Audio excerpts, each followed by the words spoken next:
You may not like it. You may not want to admit it. But the Busby Babe doesn't care for your delicate nature.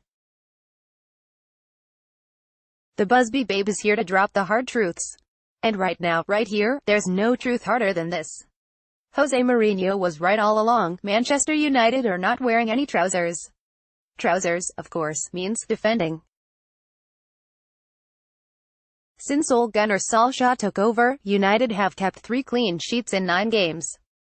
Those have come against Newcastle, who aren't very good, Reading, who are knocking around near the bottom of the championship, and Tottenham, who spent the entire game kicking the ball within reach of David De Gea's marvelous, magical feet.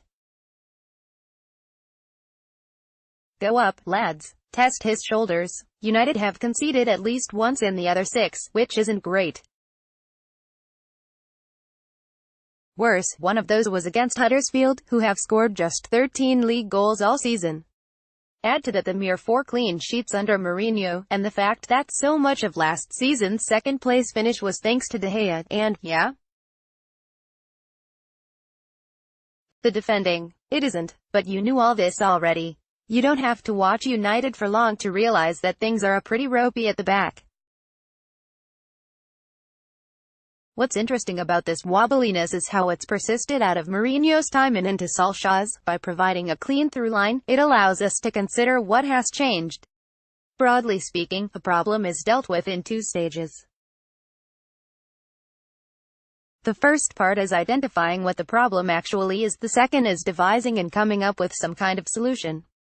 Both Mourinho and Solskjaer, along with everybody else approximating human consciousness, were able to identify that United's defense is not great.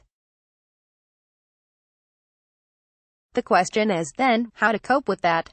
Mourinho, following his instincts, had a 2-part strategy. On the field, play like cringing cowards. Off it, insult the players he had and attempt to browbeat his bosses into buying new ones. Can't defend with 4? Defend with 8. Also drop Paul Pogba, he keeps giving the ball away. Can't defend with these clowns. Buy some more expensive clowns. You can kind of see the logic, but it didn't work. Instead, we got a team that couldn't really defend but wasn't doing much attacking either.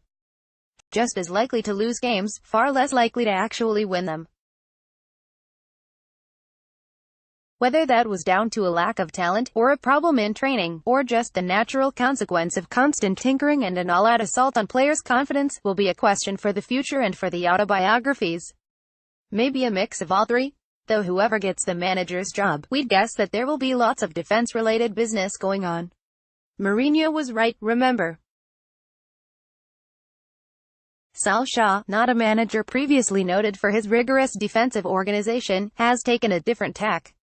United are playing higher, quicker, and with more attacking intent. The fullbacks are spending more time in the opposing half, and Pogba is back doing what he was bought to do, roaming around, trying things, giving the ball away occasionally. 1 problem, 2 solutions. Try and cover the soft center, or try and expose the oppositions.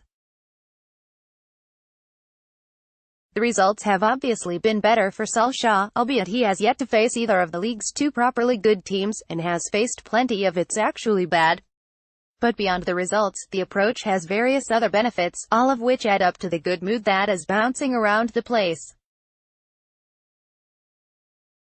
For a start, it's much more fun to watch. This matters. Crowds talk to players, in a chaotic, messy way. And it also looks a lot more fun to play. Obviously, professional football is an extremely serious business that must be treated with straight faces at all times. But there's been a marked decrease in frustrated hand-waving, pointing, and general on-pitch tension. It's still a job, but it seems a much more fulfilling one. Here we pause to note that Anthony Martial has signed that new contract. It also accentuates the strengths of the squad. If your defenders are bad, but you've got Pogba, Martial, and Marcus Rashford, not to mention Romelu Lukaku and whatever's left of Alexis Sanchez, then it seems almost perverse to ask the latter group of players to limit themselves in order to cover for the former. Why have one dodgy part of the team, when you could have 3? Particularly when it doesn't seem to work. And you have to imagine that it feels better, too. For everybody involved. Instead of a defense that has its inadequacies baked into the team's preparation, and an attack neutered by design, you've got a defense that Solskjaer and his team back to do enough, even if imperfectly, and an attack given the freedom and responsibility of actively pursuing victory. Solskjaer is, of course, able to luxuriate in the pressure-free role of the caretaker. All the mess belongs to somebody else.